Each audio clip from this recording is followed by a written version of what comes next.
মুভির শুরুতেই আমরা একটা পরিবারকে দেখতে পাই, যেখানে স্ত্রীর নাম ছিল লোরা আর স্বামীর নাম ছিল স্পেন্সার পিটারসন। তাদের দুটো বাচ্চাও রয়েছে, একজনের নাম হলো লিউক আর একজনের নাম হলো এনা। লিউক এখন স্কুলে পড়ে আর এনা একটা রেস্টুরেন্টে কাজ করে। এরপরে সকালের নাস্তা শেষ করে স্পেন্সার লিউককে তার স্কুলে ছাড়তে চলে যায়। এনা আগের রাতে অনেক দেরি করে বাড়িতে ফিরেছিল, তাই সে এখন ঘুমাচ্ছিল। এরপর লোরা তার ছেলের ছবির দিকে তাকিয়ে খুবই ইমোশনাল হয়ে পড়ে। এটা ছিল তার বড় ছেলে সেলেবের ছবি। সেলেব আগে আর্মিতে একজন সোলজার ছিল, আর কিছুদিন আগে সে একটা অপারেশনে শহীদ হয়ে যায়। লোরা আর স্পেন্সার তাদের ছেলেকে খুব বেশি মিস করত। ঠিক তখনই তাদের বাড়ির কলিং বেলটা বেজে ওঠে। লোরা যখন দরজা খুলতে যায় তখন সে তার সামনে একজন যুবককে দেখতে পায়, আর এই ছেলেটার নাম ছিল ডেভিড। সে লোরাকে বলে যে আমি সেলেবের খুব ভালো বন্ধু ছিলাম, আমি আপনাদের সাথেই দেখা করতে এখানে এসেছি। আমি আর্মিতে সেলেবের সাথে একসঙ্গেই ছিলাম। এই কথা শোনার পরে লোরা ডেভিডকে তার ঘরের মধ্যে ডেকে নেয়। এরপর ডেভিড লোরাকে বলে যে সেলেব সবসময় আপনাদের কথা বলতো, আর যে আর্মির অপারেশনে ওর মৃত্যু হয় তখন আমি ওর সঙ্গেই ছিলাম। আসলে ওই অপারেশনে আমি নিজেও আহত হয়ে গিয়েছিলাম, আর তাই আমি এতদিন হসপিটালে ভর্তি ছিলাম। একবার সেলেব আমাকে বলেছিল যদি আমার কিছু হয়ে যায় তাহলে বন্ধু তুই আমার পরিবারের দিক খেয়াল রাখিস। ও আপনাদেরকে নিয়ে খুব বেশি চিন্তা করত, তাই হসপিটাল থেকে ছাড়া পাওয়ার পরেই আমি সোজা আপনাদের সাথে দেখা করতে চলে এলাম। ডেভিডের কথা বলার ধরনটা বেশ ভদ্র আর ভালো ছেলের মতোই ছিল, তাই লোরা ডেভিডকে সেদিন রাতে তাদের বাড়িতেই থেকে যেতে বলে, আর ডেভিডও তাদের কথায় রাজি হয়ে যায়। ঠিক তখনই এনা রেডি হয়ে তার কাজের জন্য বের হচ্ছিল। লোরা তখন ডেভিডের সাথে তাকেও পরিচয় করিয়ে দেয়। অন্যদিকে স্কুলে কিছু বকাটে ছেলে লিউককে খুব বেশি জ্বালাতন করত, এমনকি তারা তাকে খুব বেশি মারধরও করত। এরপর লিউককে স্কুল থেকে আনার জন্য লোরা নিজেই চলে যায়। এদিকে যখন স্পেন্সার বাড়িতে ফেরে তখন সে ডেভিডের সাথে দেখা করে, কিন্তু লোরা যে ডেভিডকে আজকে রাতে তাদের বাড়িতে থাকতে দিয়েছে এটা জানতে পেরে সে খুব বেশি একটা খুশি হয় না, কারণ তার মনে হচ্ছিল যারা সরাসরি যুদ্ধ থেকে ফেরে তাদের মানসিক অবস্থা ঠিক থাকে না। কিন্তু লোরা তাকে কোনোভাবে রাজি করিয়ে নেয়। ঠিক তখনই ডেভিড লিউকের মুখের উপর দাগ দেখতে পায়, আর সে বুঝে যায় যে আজকে সে মার খেয়ে এসেছে।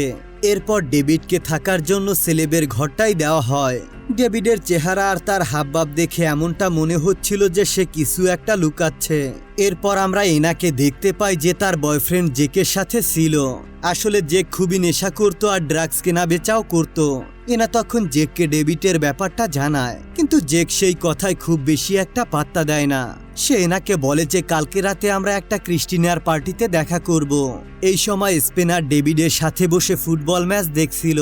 সে ডেভিডকে বলে যে একটা পরিবার সামলানো আমার জন্য খুব বেশি কঠিন হয়ে যাচ্ছে।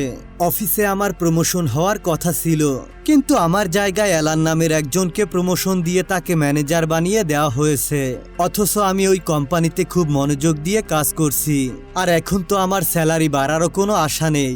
ডেভিড তখন স্পেন্সারকে বুঝায় যে আপনি তেমন বেশি চিন্তা করবেন না, দেখবেন সবকিছু একদিন ঠিক হয়ে যাবে। এখন স্পেন্সারও ডেভিডকে খুব বেশি পছন্দ করে, আর সে ডেভিডের কথায় পটে গিয়ে তাকে যতদিন ইচ্ছা তাদের বাড়িতে থাকার অনুমতি দিয়ে দেয়, কারণ ডেভিড তাকে বলেছিল যে তার যাওয়ার মতো কোনো জায়গা নেই কিংবা বাড়িও নেই। পরের দিন ডেভিড লিউককে স্কুল থেকে আনতে যায়। সে লিউকের কাছে ওই ছেলেগুলোর ব্যাপারে জিজ্ঞাসা করে যারা তাকে জ্বালাতন করত। প্রথমে তো লিউক তাকে কিছুই বলে না, কিন্তু জোর করার পর সে ওই ছেলেগুলোর দিকে ইশারা করে দেখিয়ে দেয়।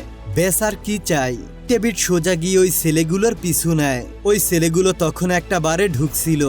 ডেভিডও লিউককে নিয়ে সেখানে পৌঁছে যায়। তারপর সে ছেলেগুলোর জন্য ড্রিঙ্কস পাঠায়, কিন্তু মাইকা রিয়ান নামের ছেলেগুলোর এটা একদমই পছন্দ হয় না। তারা এসে ডেভিডের মুখের উপর ড্রিঙ্কসটা ছুঁড়ে ফেলে দেয়। এরপর ডেভিডের হাবভাব সঙ্গে সঙ্গেই পাল্টে যায়, আর সে ওই ছেলেগুলোকে বেদম পেটাতে শুরু করে। যদিও এই মারামারিতে লিউকের একটু চোট লেগে যায়, কিন্তু ভালো ব্যাপারটা এটা ছিল যে এরপর থেকে ওই ছেলেগুলো আর তাকে বিরক্ত করতো না। বাড়িতে পৌঁছালে লোরা যখন লিউকের আঘাতটা দেখতে পায় তখন সে তাকে জিজ্ঞাসা করে তোমার কি হয়েছে। তখন ডেভিড তাকে নিজের কথার জালে ফাঁসিয়ে পুরো ব্যাপারটা সামলে নেয়। অন্যদিকে ক্রিস্টিনার পার্টিতে যাওয়ার জন্য এনা রেডি হচ্ছিল। তখন লোরা তাকে বলে তুই ডেভিডকে তোর সঙ্গে নিয়ে যা না, তাই বাধ্য হয়ে এনা না চাইতেও ডেভিডকে নিজের সাথে নিয়ে যায়। পার্টিতে গিয়ে ডেভিড এনার বন্ধু ক্রিস্টিনার সাথে দেখা করে। ক্রিস্টিনার তো ডেভিডকে খুবই পছন্দ হয়, কিন্তু যখন ক্রিস্টিনার বয়ফ্রেন্ড এসে ঝামেলা করতে শুরু করে তখন ডেভিড তাকে মেরে সেখান থেকে ভাগিয়ে দেয়। এসব দেখতে পেয়ে ক্রিস্টিনা তো ডেভিডের ফ্যান হয়ে যায়। ঠিক তখনই সেখানে ডেভিডের সাথে আলাপ হয় ক্রেগ নামের একজনের সাথে, যে কিনা বেআইনি বন্দুকের ব্যবসা করত। আর তার ব্যাপারে জানার পর ডেভিড ক্রেগের কাছ থেকে বন্দুক কেনার কথা বলে। ক্রেগ তখন ডেভিডকে একটা ঠিকানা দিয়ে পরের দিন দেখা করতে বলে। তখনই ডেভিড দেখতে পায় এনা আর তার বয়ফ্রেন্ড জেকের মধ্যে কোনো একটা বিষয় নিয়ে ঝগড়া হচ্ছে। তাই এনা যখন রেগে গিয়ে ওখান থেকে চলে যেতে লাগে তখন ডেভিডকেও তার সাথে যেতে হয়। এরপর রাস্তায় যেতে যেতে ডেভিড বিভিন্ন কথা বলে এনাকে সাহস দেয়, আর গাড়িতে যে গানটা বাজাচ্ছিল সেটারও খুব বেশি প্রশংসা করে। এই গানটা এনা নিজেই কম্পোজ করেছিল। তাই ডেভিডের প্রশংসা শুনে সেও খুবই খুশি হয়ে যায়, আর সে ডেভিডের প্রতি ইমপ্রেসড হয়ে যায়। এরপর সে ডেভিডকে বলে, আমি তোমার জন্য একটা গান কম্পোজ করব। পরের দিন সকালে যখন এনা সেই গানটা কম্পোজ করছিল তখন সে বাইরে বেরিয়ে দেখতে পায় ডেভিড কারো সাথে কথা বলছে। সে কাউকে জিজ্ঞাসা করছিল যে আমার চেহারাটা কবে নাগাদ বদলে যাবে, আর এখন এটা তো কোনো সাধারণ কথা ছিল না। তাই এনা সঙ্গে সঙ্গে মিলিটারি অফিসে ফোন করে ডেভিডের ব্যাপারে খোঁজ খবর নেয়, কিন্তু মিলিটারিদের থেকে তাকে কিছুই জানানো হয় না, কারণ ডেভিডের তথ্য ক্লাসিফাইড ছিল। তারা শুধু এনাকে এতটুকু জানায় যে ডেভিড আগেই মারা গিয়েছে। আর ভাবুন তো একবার এই কথা শুনে এনার মনের অবস্থা কি হয়েছিল। সে পুরোপুরি একদম ভয় পেয়ে যায়, কারণ তার মানে হলো তারা একটা অপরিচিত লোকের সাথেই রয়েছে। পরের সিনে আমরা দেখতে পাই ডিফেন্স মিনিস্ট্রিতে একটা মিটিং চলছিল। এনার কলের ব্যাপারে জানতে পারলে সে সঙ্গে সঙ্গে নিজের টিম নিয়ে এনাদের বাড়িতে রওনা হয়ে যায়। অন্যদিকে ডেভিড ক্রেইগের সাথে দেখা করে, আর বন্দুকগুলো হাতে পাওয়ার পরে সে ক্রেইগ আর তার লোকদেরকেই মেরে ফেলে, আর তাদের সমস্ত অস্ত্রগুলো চুরি করে নেয়। এখন আপনারা অবশ্যই বুঝতে পারছেন যে ডেভিড কতটা ভয়ঙ্কর ব্যক্তি। এদিকে এনা বাড়িতে লুকিয়ে ডেভিডের ফোনটা নিয়ে তার কললগের সমস্ত ছবি তুলে নেয়, যাতে সে জানতে পারে ডেভিড রিসেন্টলি কারো সাথে কথা বলছে কিনা।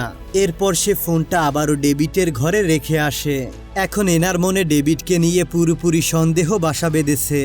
যাই হোক, একটু পরেই স্পেন্সার বাড়িতে ফিরে আসে, আর সে লোরাকে জানায় কয়েকদিন আগে যে অ্যালেন নামের লোকটার প্রমোশন হয়েছিল তার গার্লফ্রেন্ডের লাশ পুলিশ তাদের ফ্ল্যাট থেকে উদ্ধার করেছে।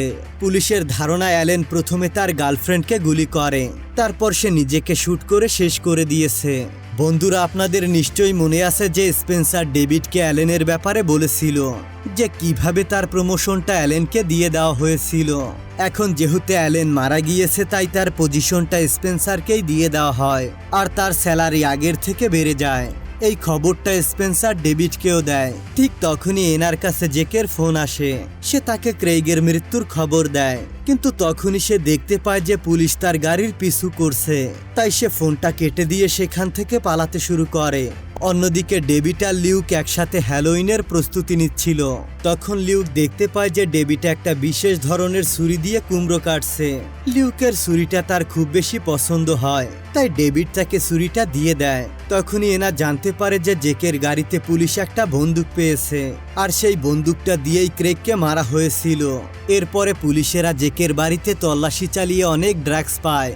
তাই পুলিশ জেককে ক্রেইগের খুনের অভিযোগে আর ড্রাগস রাখার অপরাধে গ্রেফতার করে। আসলে পুলিশকে জেকের ব্যাপারে এই খবর ডেভিডই দিয়েছিল, যাতে জেক তার রাস্তা থেকে সরে যায়। এই কথাটা এনা আন্দাজ করতে পেরেছিল, তাই সে তার বাড়ির লোকদেরকে জেকের ধরা পড়ার ব্যাপার আর ক্রেইগের মৃত্যুর ব্যাপারে সবকিছু খুলে বলে। তখন স্পেন্সার বলে যে জেক তো আগে নেশা করত, হয়তোবা ওই ক্রেগকে খুন করেছে। এই কথা শুনে এনা সরাসরি ডেভিডের দিকে আঙুল তোলে, আর সে বলে আমি মিলিটারি অফিসে ফোন করেছিলাম, তারা আমাকে বলেছে যে আসল ডেভিড মারা গিয়েছে, আর এ হলো অন্য কেউ। তার এই কথা শুনে ডেভিড হাসতে হাসতে বলে যে আমি একটা স্পেশাল অপারেশনের অংশ ছিলাম, মিলিটারি আমার ব্যাপারে এত সহজেই কাউকে কিছুই বলবে না। আর তার এই কথার উপর লোরা আর স্পেন্সার দুজনেই বিশ্বাস করে নেয়।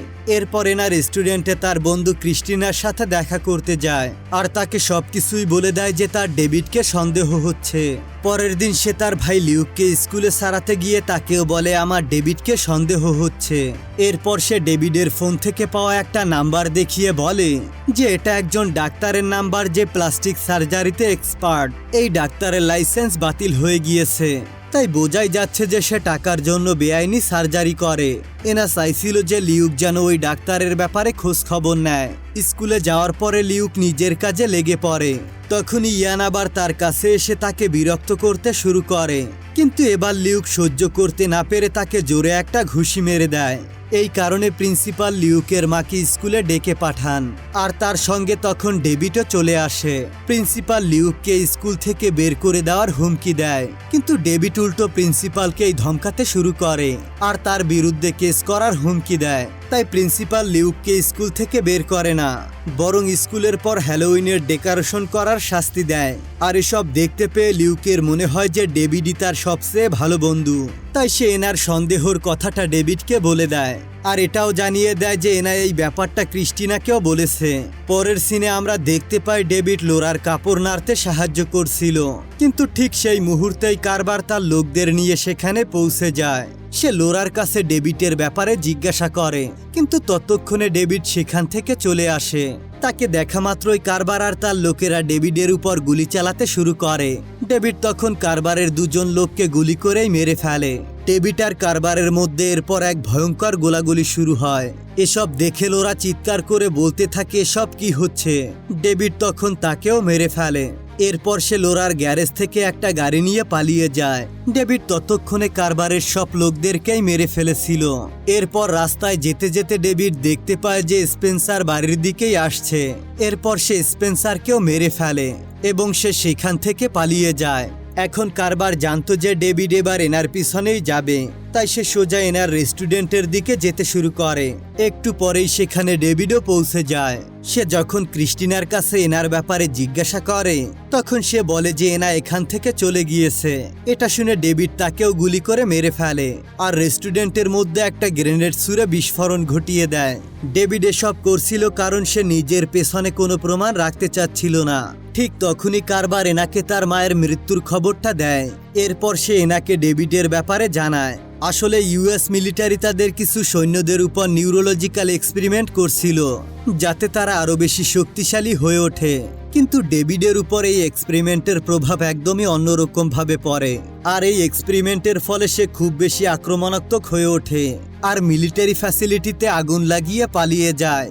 এতদিন সবাই ভেবেছিল যে ডেভিড ওই আগুনে পুড়েই মারা গিয়েছে, কিন্তু এনার ফোনের পরেই ডেভিডের অস্তিত্বের বিষয়টা কারবারের সামনে আসে, আর এই কারণে এনা ডেভিডের মৃত্যুর খবরটা পেয়েছিল। ডেভিডকে এমনভাবে প্রোগ্রাম করা হয়েছিল যে নিজের পরিচয় গোপন রাখতে আর সব প্রমাণ মেটাতে সে যা খুশি তাই করতে পারে। তাই এখন সে এনা আর লিউককে মারার চেষ্টা করে। এরপর তারা দুজনে লিউককে আনার জন্য তার স্কুলে চলে যায়, যেখানে লিউক হ্যালোউইনের প্রস্তুতি নিচ্ছিল। এনার কারবার তাকে নিয়ে সেখান থেকে বেরিয়ে যায়, কিন্তু একদম শেষ মুহূর্তে সেখানে ডেভিডও চলে আসে। তাকে দেখে এনার কারবার একটা আয়নার গোলক ধাঁধার মতো রুমে ঢুকে পড়ে, কিন্তু সেখানে তারা একজন টিচারকে দেখতে পায় যে তাদেরকে বেরোনোর রাস্তা দেখায়, কিন্তু ডেভিডও তাদের পেছনে পেছনে আসছিল। সে ওই টিচার সহ কারবারকেই মেরে ফেলে, আর এবার পালা ছিল এনার। সে লিউককে লুকিয়ে রেখে নিজে ডেভিডের মনোযোগ অন্যদিকে ঘোরানোর চেষ্টা করে। সে কারবারের বন্দুক তুলে ডেভিডের দিকে ফায়ার করে, কিন্তু তার নিশানাটা ফসকে যায় আর গুলিটা একটা ল্যাম্পে লাগার কারণে সেখানে আগুন লেগে যায়। এনা দ্বিতীয় গুলিটা চালানোর আগেই ডেভিড তার পায়ে ছুরি দিয়ে আঘাত করে ফেলে দেয়। এরপর সে এনার গলা টিপে মারার চেষ্টা করে, কিন্তু ঠিক তখনই সেখানে লিউক চলে আসে আর ডেভিডের দেওয়া সেই ছুরিটা দিয়েই তার গলায় আঘাত করে। এরপর ওই একই ছুরি দিয়ে লিউকও তার বুকে আঘাত করে। আহত অবস্থায় ডেভিড এনাকে ছেড়ে দিয়ে লিউকের দিকে তাকায় আর বলে, তুমি একদম ঠিক কাজটাই করেছো।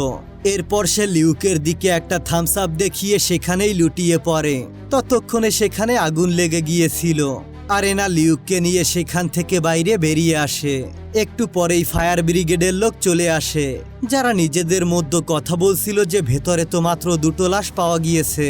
তখনই এনা নজর পড়ে একজন ফায়ার ফাইটারের উপর, যে আসলে ডেভিড ছিল, আর সে এখনো মরেনি। সে এবার সবাইকে বোকা বানিয়ে বেঁচে আছে। ডেভিডের মনে হচ্ছিল সে বেঁচে আছে সেটা কেউ জানে না, তাই সে সেখান থেকে চলে যায় আর কোনোদিনও সেখানে ফিরে আসে না। আর এরই সাথে সাথে এই মুভিটা এখানেই শেষ হয়ে যায়। তো বন্ধুরা, গল্পটা তোমাদের কাছে কেমন লেগেছে তা অবশ্যই কমেন্ট করে জানাও। আমি তোমাদের পরবর্তী কমেন্টের রিপ্লাই করব ইনশাল্লাহ। দেখা হবে পরবর্তী কোনো ভিডিওতে। ততক্ষণ পর্যন্ত ভালো থেকো, সুস্থ থেকো। আল্লাহ হাফেজ।